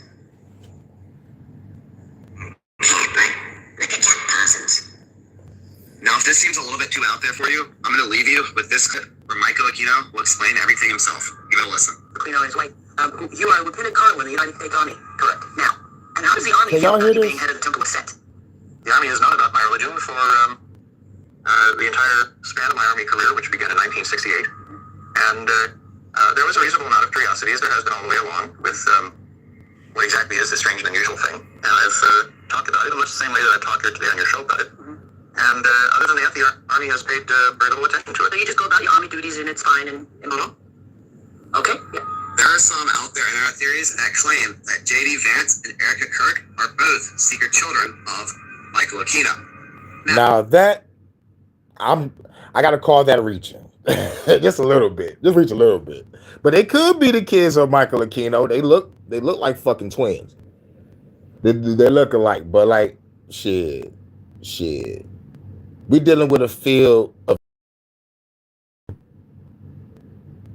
and a whole bunch of other bullshit. But it could be a possibility. I'm killing Charlie Kirk because he went against Israel. Nah. That's not a reason to kill him. A reason to kill him is to take over the whole organization that he helped create, because he really wasn't shit. Wow, you talk to college students, then you end up next to the president. Wow. Nigga, even Eazy-E stood next to the goddamn president, nigga. You nothing special. Charlie Kirk ain't nothing special. Even Eazy-E chilled by the president. Nigga, Forrest Gump chilled by the president. The fuck? Maybe this Salute is a Philly OG. coincidence, but me personally, isn't even TPUSA. The strangest part, the lineage behind it. Lieutenant Colonel Michael Aquino wrote a book called Mind War while stationed at the Presidio in San Francisco. Not a self-help book, not a political rant, a blueprint for psychological warfare, mass persuasion, narrative control, cognitive terrain. And Aquino was also an open Satanist. He never hid it, never denied it. Now here's the part people skip past. Aquino didn't write Mind War alone. His collaborative with retired Major General Paul E. Vallely. Fast forward. Vallely sits on the board at Turning Point USA. So take a step back. Strip away the merch, the slogans, the crowd noise. What is TPUSA actually doing? It's persuasion at scale. Changing minds. Moving groups. Steering perception. And when the same people tied to a psychological warfare playbook are embedded inside a movement built to shape mass belief, coincidence stops being a useful explanation. This isn't about symbols. This is about methods. Because Mind War doesn't care what flag you wave. It only cares that you don't notice you're waving it. To me, I think he was a very high-ranking, powerful guy. Well, he said he was high up in the military, but it seems like he was running all these dark programs, like almost all these satanic panics, allegedly, where kids were being abused. His name comes up. And it was also alleged he was involved in Project Monarch, which is after MK Ultra ended, which MK Ultra is 100% proven, because they found the financial records where they were like torturing, abusing people for mind control. It was mind control operations, and it believed. Yeah, way too many coincidences. So it appears to me, and lots of other people, that Aquino was also tied into this. So we're going off the rails a bit here, mate. Trust me, mate. It's all about ancient bloodlines.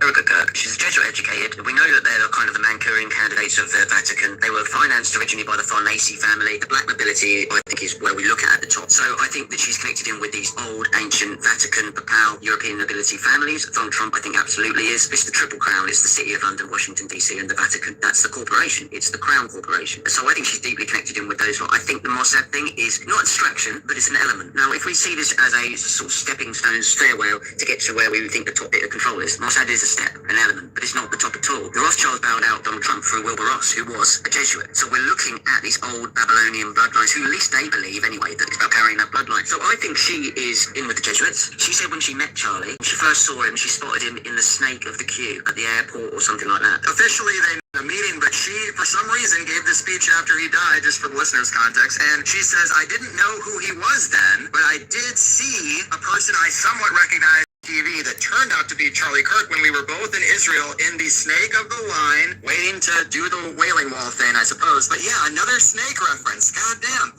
Why does it always go back to the Rothschilds? Because they round and round, right? The British royal family has been flat-lie royal since 1840. Explain that. Flat-lie royal means illegitimate, not allowed on the throne. So, from the Battle of Waterloo, the British royal family lost all their money and they've been funded by the Rothschilds in exchange for breeding rights. So the Rothschilds had the breeding rights to the British royal family from 1819 to 2009. History. So what was the purpose of the Rothschilds needing this? The British royal family was virtually bankrupt from 1815. So the Rothschilds funded the British royal family in exchange for the Rothschilds breeding the royals. So the whole British royal family are Rothschild Batards, and Batard is the royal name for bastard. So what I did in my legal documents is I exposed King George V of England as being sired by Tsar Alexander III of Russia, and I exposed Queen Elizabeth II as sired by artificial insemination by Winston Churchill, who was actually the illegitimate son of King Edward VII. That's how you play. Damn. Always goes back to love drums. But we have to say next time. But we had to say that for next time. Shouts out to everybody. Like, we got one more video. Kind of scared to play it because I don't want the shit to be buffing again. So I might have to fuck it, I kind of want to. Like, it's only 13 minutes and 37 seconds.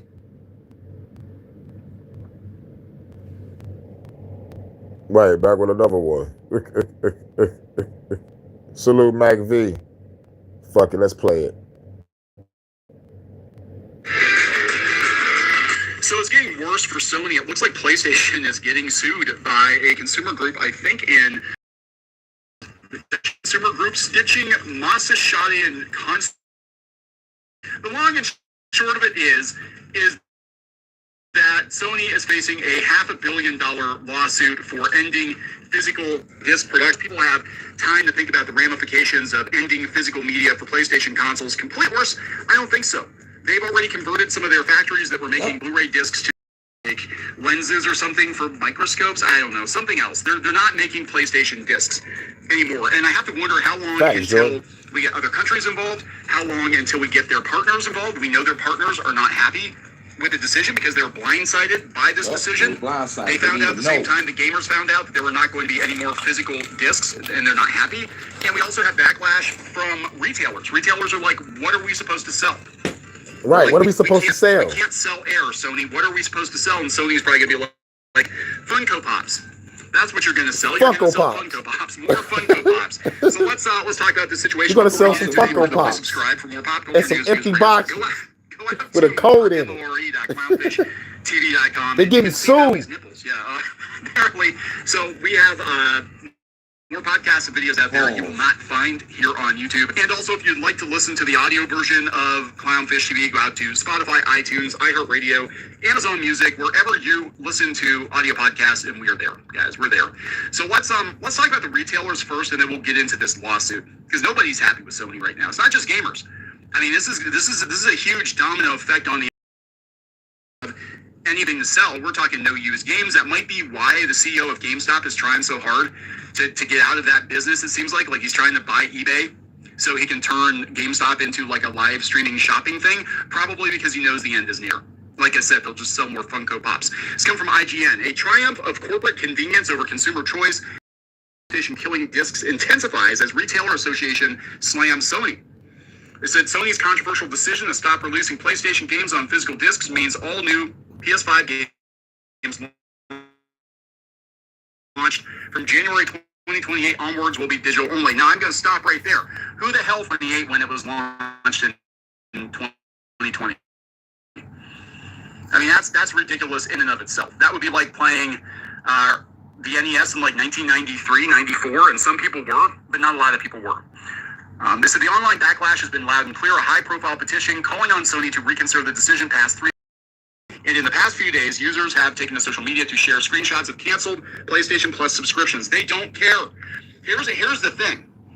They're going to look at it as like, well, you're not going to have another option. I don't know what it's going to take for them Save physical media. Walk this back. Like I said before, I don't think they can. They've already converted those factories, I guess, or they already have plans for those factories. And at this point, would you trust them?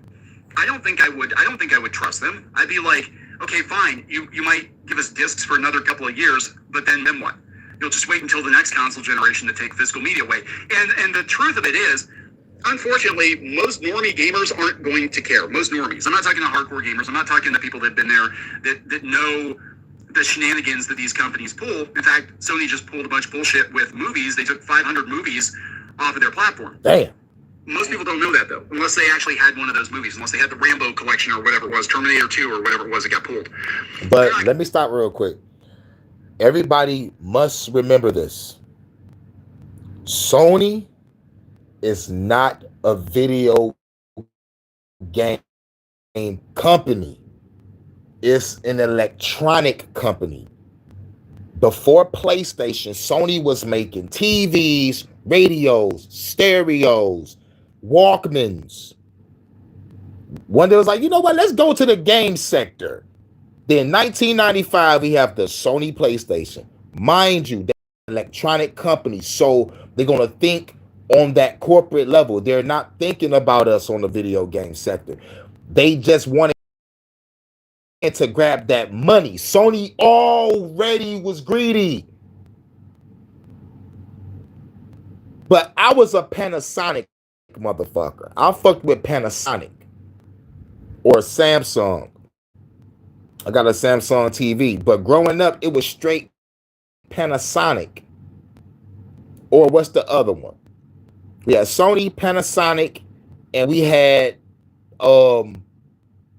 GE, which is General Electric, and we had another one, probably two more. But mostly, it was Panasonic with me.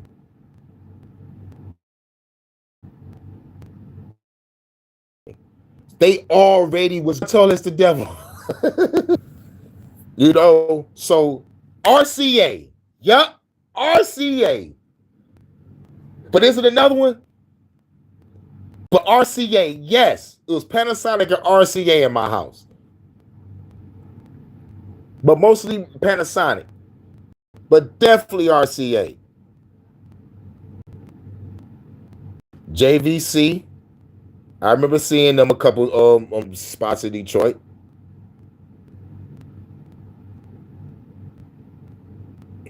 But like it was rare. It was like when you go to these thrift stores, you see all that motherfucking shit. I'm talking about like I'm seeing shit that come from across the world. You know, I'm like, what the fuck?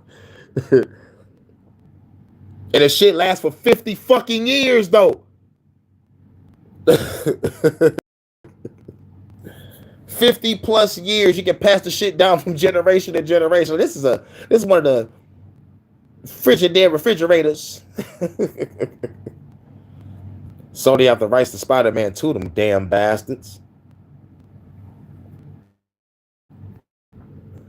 How the fuck you own Spider-Man? Only motherfucker should own Spider-Man is the motherfucker that drew and wrote for him. And that's Stan Lee and Jack Kirby and all the motherfuckers. You know, they should own the rights to Spider-Man. And when they die, the shit should go to their family. But let me guess, the family will sell that bitch for millions and billions and trillions of dollars. But let's get back to it. Thank you. They're gonna be like, oh, this is how you buy your games. Well, I do it for PC. I do it for my Voodoo or Fandango or whatever. So that's what I'm saying. Like, I don't know. They're looking at like, yeah, we might lose a handful of people. They're gonna rage quit, but we're actually gonna make more profit per person. So if we lose even 10% of our base, we're still gonna come out ahead. Yep. That's how these corporations think. They literally just look at the bottom line. They're like, yes, and if I was a corporate motherfucker, I'd be like, I don't give a fuck. I'll shut down the whole gaming sector. Because we still make TVs, radios, stereos, Walkmans. And bitch, I own music artists. Fuck the gaming sector. You know? On some evil shit. Like, nigga, I'll shut PlayStation down completely. You would never see a PlayStation again. You know what I'm saying? You know, like, that's how evil they can go. But they too greedy. They need a cut of everything. They need a cut of everything. But I need to find out what's Sony's biggest revenue. Sony's biggest revenue could be the music industry. We go with the music industry, then we go with electronic products like TVs, and then we'll go to the motherfucking video game sector. Because they did the video game shit last on some real shit. They ain't made nothing new since they made PlayStation. Only thing they've been doing with PlayStation is just upgrade PlayStation 1, PlayStation 2, PlayStation 3, 4, 5. Now we going to 6. But, you know, that's it. There's never been a Sony car, a Sony spaceship, a Sony like they already they got everything. Salute Monkey Man, what it do? All under Black Rock and Vanguard now. Yep. You already know, Vonta. Cracking a few eggs to make an omelet. And they'll actually tell you that in business school. They'll be like, you can't make everybody happy, so sometimes you just gotta, rip the Band-Aid off, piss a bunch of people off. As long as your bottom line is healthy, who gives a shit? And yeah, and it's but what people don't understand, it feeds into that motherfucking 2030 agenda. You will own nothing and be happy. Get rid of physical media. Everything is digital.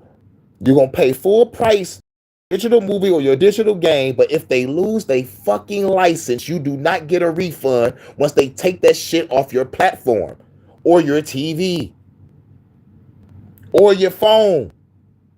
You paid $70 to $100 fucking dollars for games and movies. If they lose they fucking license, you don't get shit back, not even half. Physical media must still stay strong. And breaking news, we're making emulators now. So it's going pirate sector, hacking, and we're making emulators. We have been forced to do this. And not only that, we're forced to motherfucking become pirates to protect our fucking privacy from our data being stolen. These motherfuckers ID age verification on everything. In the UK, they just put it for you to use it for your cell phone. If you got a cell phone, you got to have age verification to send pictures. Get the fuck out of here. I'm a grown-ass man. And there's some grown-ass men and women over there in the UK being treated like children. Get the fuck out of here. I got my escape plan. And when I'm done resting, I'm blowing this bitch. Ain't nobody about to keep on coexisting with evil fucking tyrants. All these fuckers need to die. Gangs of the world unite. Hackers of the world unite. Pirates of the world unite.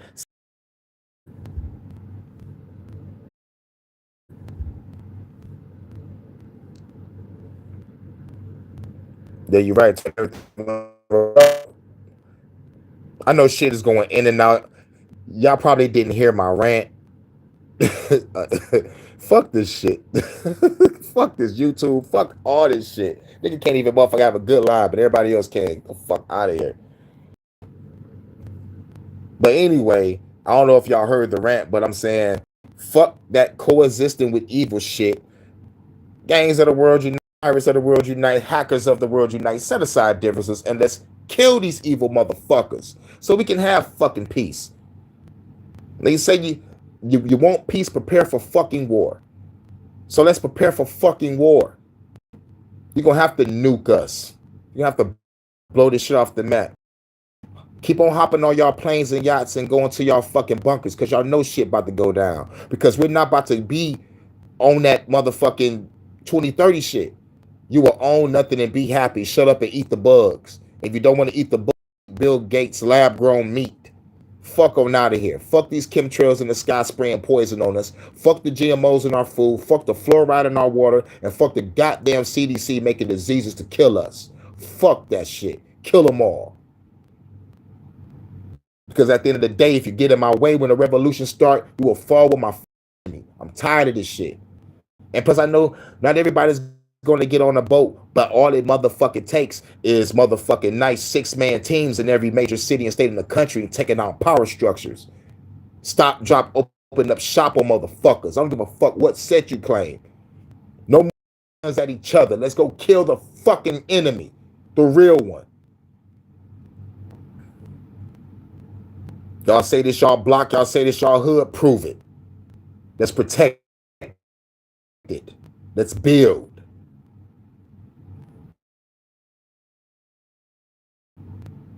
and let's go destroy, so we can rebuild again in our image. Our image. Only thing we want is peace. And if we can't get it, we're gonna fucking take it. Now, but in the words of Bruce Lee, peace is something you choose. But if you want peace, prepare for war, because the enemy don't want peace. So let's end that shit. Let's reclaim our peace with our peacemakers. The PS6 will probably be the last PlayStation console, because if we're not even dealing in physical media anymore, and they said the game business has now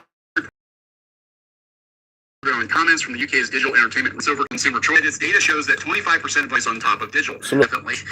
In the numbers, again, that these mega corporations need to see. That's PlayStation's announcement that major games will no longer be available on disc is a triumph of corporate convenience over consumer choice.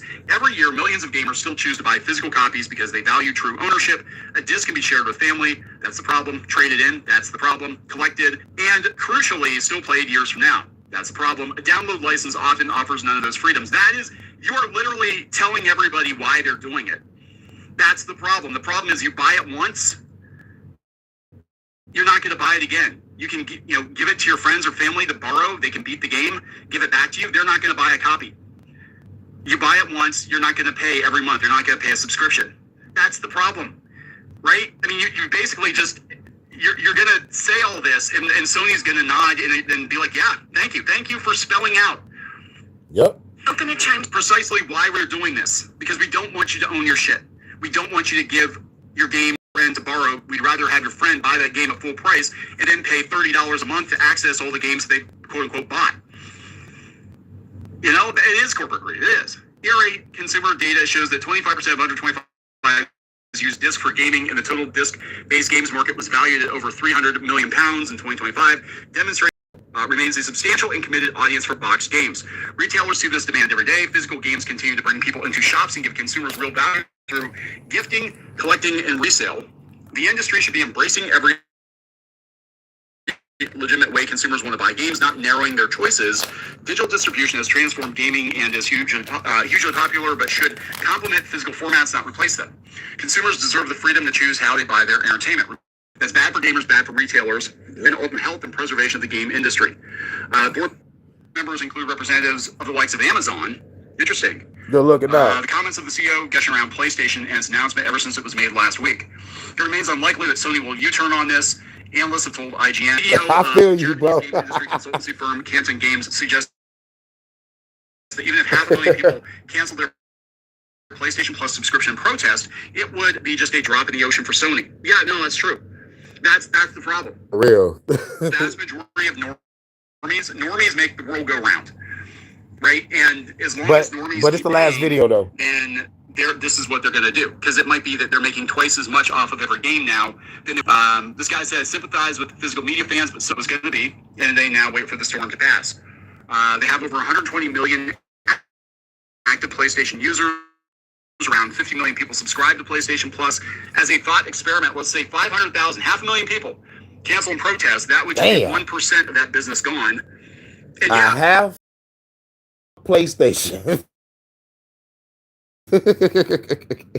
Because if I have 500,000 only took away 1%, man, we need more. We need more people to be like, when the pirates and hackers unite, it's over. We're going to motherfucker start. Shit. We're going to fuck y'all so-called. We're going to fuck y'all corporations up. We're just going to be just hacking everybody that got the new system. Bring your shit. Yeah. While they laughing at poor people that can't afford the shit, nigga, we going to be hacking y'all niggas. Go ahead. Y'all call us broke. Y'all call us this, call us that. I'm like, bitch, I'm a hacker now. You're fucked. I'm a pirate now. You're super fucked. I'm already fucked because I'm a revolutionary. So it's You're done, corporations. And for the normies, I'm letting you know now, normie, you may not understand what's going on, but I'm going to warn you now.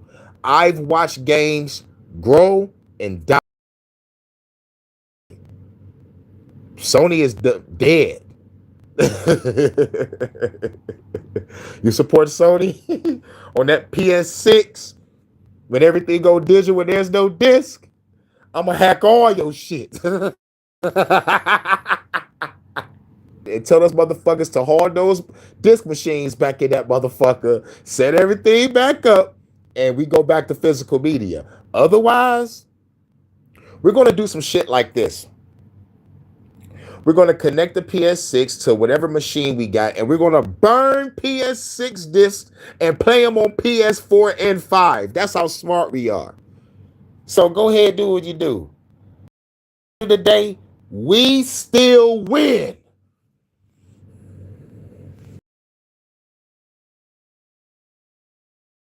You know, I mean, that's the truth of it. That why do these businesses make these decisions? They only look at the bottom line. They only look at their quarterly earnings. They don't look at the long-term future in a lot of cases. Because a lot of these CEOs, these middle managers, they're not these companies long enough to see the end result of their destruction. They're like, well, next quarter is going to be great because now we're going to make twice as much profit off of every customer now. So they're getting sued, and I think this is going to continue. I think we're going to have lots of people sue them, but they make so much money, I don't know if they care. This is coming from Tweaktown. Sony announced it was ending production. They don't care.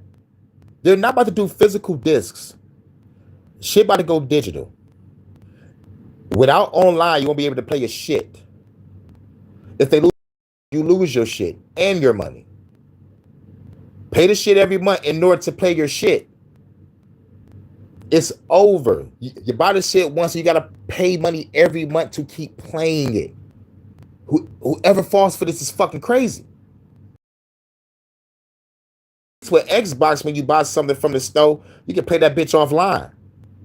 You know, be like, okay, cool. I just downloaded the shit. Cool. I can play this bitch offline. I don't gotta be online playing it. So I'm like, cool. But I don't know if Xbox got some shit on the floor. They firing people. Only thing y'all got to do is hire motherfuckers back and y'all can be in good graces. Games on physical discs in January of 2028. Now it seems Sony won't only have angry gamers knocking on their door, but a Dutch consumer group, again, whose name I will mangle. Shout out to the Netherlands. Netherlands is suing their ass. Who have filed a lawsuit on behalf of Dutch PlayStation gamers that's seeking $457 million in damages for violations of pricing practices on the PlayStation Store. While these issues seem completely separate on the surface, the Dutch consumer group argues that Sony's decision to end production of physical games reinforces its alleged monopolized position in the market, as Sony will be able to push prices even higher than they were prior to physical PlayStation games being discontinued. Well, Rockstar's chart. Exactly. This belong to the players. Digital streams belong to the corporation. That's right. That should be on a t-shirt. What, $70 to $100 for Grand Theft Auto 6? It's all digital, and I guarantee you there's going to be all kinds of DLC, and I guarantee you they will find a way to get a subscription, a recurring subscription. They're going to get a recurring subscription of $100+. You know how many people going to fuck with the GTA 6? At least the normies, all the ones that motherfucker left ain't going to fuck with it. I'm not fucking with it because I'm broke, right? Like I said, I'll grab a PS5 and that bitch dropped down to $250 at a pawn shop, baby. By then, everybody's still playing the PS6. But I'd rather play my Xbox 360 with my disc, my Xbox One S with my disc, and my PS4 with my disc. So corporations, you can suck a disc. Out of you every month. While the lawsuit predominantly focuses on pricing on the PlayStation Store, the recent decision from Sony has only given the consumer group's argument more credibility. Notably, Sony's relationship with gamers currently is thin at best, as indicated by a petition that has 300,000 signatures, which calls for Sony to reconsider. They're not going to. They're not going to. So yeah, they're getting sued now too. They have to wonder how many other organizations are going to sue Sony. I love this thumbnail. Shout out to the Netherlands. I swear that's great.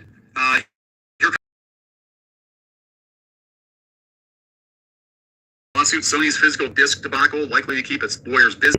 Imminent, as lawmakers plan to appeal to the South American country's National Antitrust Commission, imploring their agency to investigate the platform holder. Boy, I wonder if this has anything to do with all those executives cashing out. It wasn't just the CEO, it was like several Sony executives cashed out sizable amounts of their stock a couple of days after this was announced, as if they knew the backlash was going to be fierce, and as if they knew that the stock would probably drop. Now, yeah, they pulled their money out. There's always about to go digital. No, the fans about to trip. Pull my money out, grab my shit, I'm out. And it happened. The back happened. Time I checked, it was actually up because the shareholders, they get all hot and bothered every time there are mass layoffs or they make announcements like this that are deeply unpopular with consumers. The stock prices go up, and that's what they're doing. Basically, Sony is working for their shareholders. They're not working for you, the gamer. You are facilitating them paying their shareholders dividends. I need to find out who the fuck these shareholders is. Not just shareholders for Sony, but shareholders for every organization that's fucking over the people. You take out the shareholder, you take out the corporation. That's how corporate America works. You're technically not the customer. That's how a hitman works. They're like, no, their shareholders mean more to them than the customers do. And the only time they care about the customers is when it hurts their stock price. Because again, the answer to the board, the answer to the shareholders, and that's the truth of it. I mean, that's corporate America in a nutshell. And that is the problem. That is the reason things are so shitty now across the board.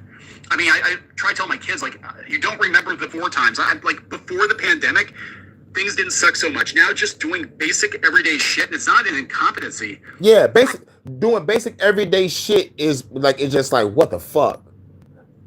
Just like in the UK, you can't even use your cell phone without motherfuckers showing the ID. Lady can't even send me a text message without shit being scanned. I mean, I do think that they've gotten rid of a lot of people. I do think they're pushing AI a lot further, a lot faster than they should be. In some cases, What's going on in it's all Japan? about cost cutting. Oh shit! It's all about hooking you on subscriptions and then making it almost impossible to cancel those subscriptions, so they have record profits every quarter. That's what everything is about. You don't hear anything when they talk about how well a company's doing. You never hear about like the craftsmanship of the thing they're making, right? They're not like, hey, we make refrigerators that never die. They're reliable. No, because that's terrible for the stock. Because again, it's just like physical games. You buy that fridge once, you might have that refrigerator for 50 damn years. There are like Maytag refrigerators that are still running. Maytag and refrigerator. In the 60s and 70s, in the 50s. In some cases. I knew somebody had like a pink Maytag or something fridge, and it was running for like 50, 60 years. My grandma had a refrigerator for a long time. Still work. That's not how it works anymore. Because that's you're thinking like a mom and pop business that actually has some sense of shame, some sense of guilt, some sense of obligation to the customer. Corporate America does not. They don't. It's all about the shareholders' values and the bottom line. And so again, if they sell you a disc once and it's the bestest game ever, and you'll never need to play another video game, they're completely screwed because you're never going to buy another video game, and then you're going to let your friends borrow that game, and they're not going to buy copies. And then everybody's going to get this crazy idea that they actually own their software. We can't have that. It's not good for the bottom line, right? So I think we're going to see a lot of lawsuits. I do. Will it do any good? No, I don't think it's going to. See also Fortnite. Fortnite's getting sued all over the place. Epic Games gets sued all the time. Barely an inconvenience. They make so much money, barely an inconvenience.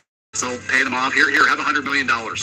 See ya. We made that like last Tuesday from 2 to 4 p.m. We made $100 million, so we don't really give a shit. Anyway, I'm going to wrap it up. Yep. That's the HHN special report, everybody, with the lovely Vanta, my UK correspondent. We're going to get up out of here, before shit get all crazy and wacky. We almost had 2 hours anyway. I wish YouTube stopped fucking over me.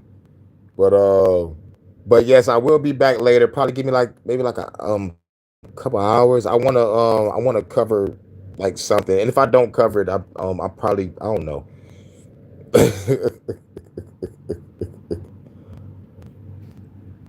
Hell yeah, fuck the banksters. I have to murk them too. You know. But yeah, thank you, Vanta, for the info. Problem institution footprint. You got folios. And fuck BlackRock and Palantir and Vanguard, Blackstone. Yeah, got all of them. Yeah. to my UK correspondent. Cover something about music. Oh, I really got nothing about music. But real shit, hold on. Everybody talking about GTA 6, but San Andreas the best GTA. I'm just gonna say it, right? Hold on, wait a minute. Where is it? I know I got it somewhere. Here we go again. Yeah, which game was the greatest and why? You even gotta ask? San Andreas, baby, no doubt. My game had it all. 3 cities, countryside, deserts, mountains, the whole state. We introduced so much. You could ride bicycles, fly jets, skydive with parachutes, even swim for God's sake. Yeah, I'm gonna throw shade. My 2 friends here couldn't even swim in their games. I was out there diving and exploring underwater while these guys would rock if they touched the puddle. Plus the sound, those early 90s hip-hop, rock, R&B tracks, straight. Not to mention the story, I took down corrupt cops, helped unite the hood, even did a heist in Las Venturas. We had gang wars, turf control, car customization. San Andreas is basically the GOAT of GTA. Damn right. I mean, I might be biased, but ask anybody. My game's the one people still meme about. Oh shit, here we go again. That's me, iconic. And as I mentioned, Vice City is the GOAT GTA. No, San Andreas is the GOAT because you know why? It's just like CJ said. I was swimming underwater. Y'all fucking die. You step on a puddle. Y'all couldn't get in the water. Y'all immediately drown. And the soundtrack was better. Don't get me wrong. Vice City had the greatest soundtrack of video games when it came out, but GTA San Andreas came out. It had all the coldest shit, all the great soundtracks, different radio stations that was popping, rap, hip hop, house music, country music, of the soft sad country, and we had Radio X, the fucking rock station. We had K Dust where they had the the motherfucker like the upbeat country rock shit. We had the talk radio shit. Like San Andreas is the GOAT. Who got all them damn channels on GTA, dude?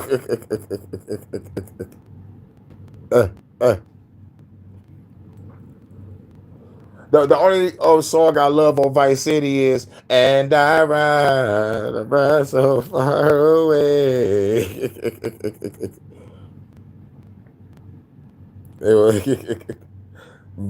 But shit, hell, what?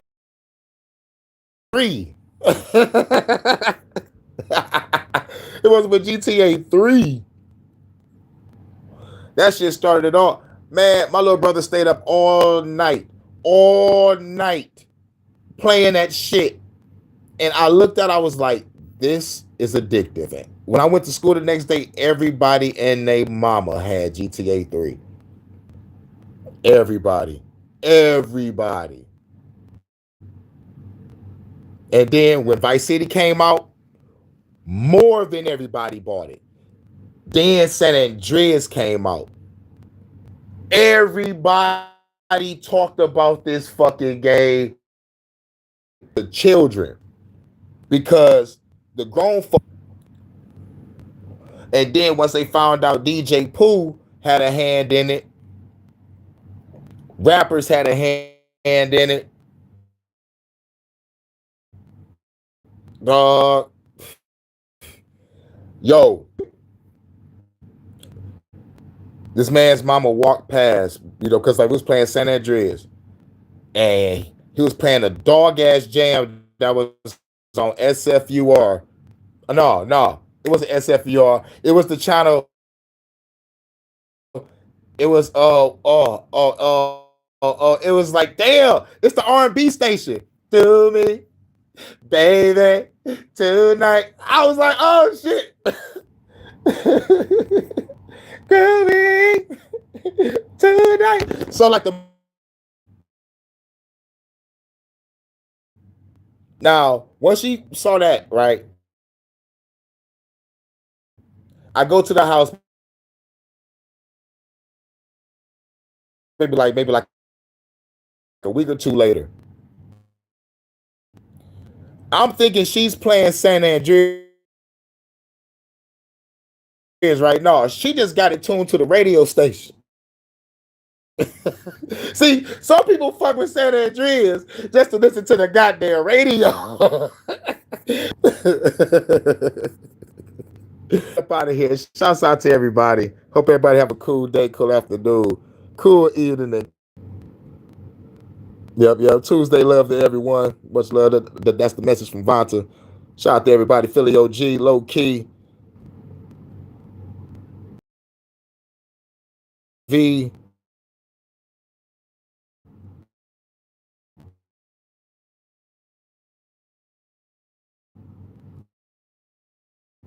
I think I saw Live and Learn. Live and Learn.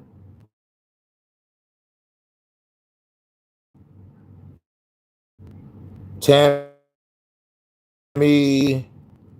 Who else? I think that's it. Yep. And shout out to everybody that hit the like button. Came through. And I'll catch y'all on the next one. It's the 8th bonded Vonta. You know, we out. Peace. I'll be back later. Shadow work type of talk. But like if I don't come back, I might be working on some music. I got a lot. Shouts out to Jordan again for that beat. Now I'm down to, I think, like 9. I'm going to get ready for the next couple songs to this because I hit for the album. I'm biased. So, but shout out to everybody coming through. This your man, Sir K. Tell you what to do.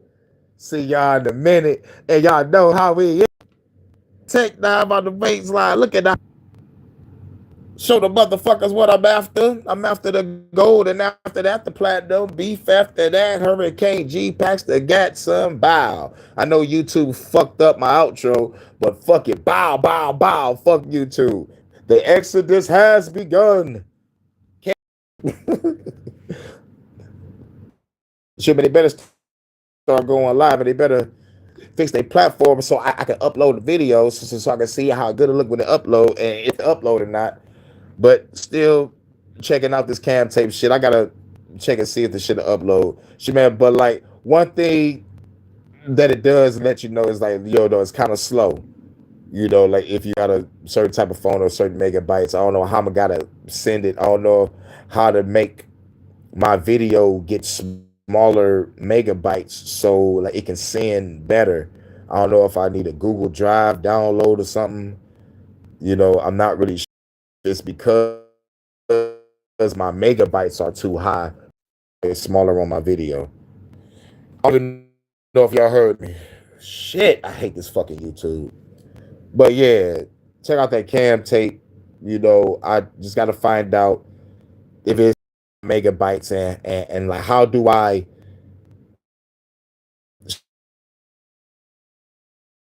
shorten. But I'll catch y'all on the next one. Peace.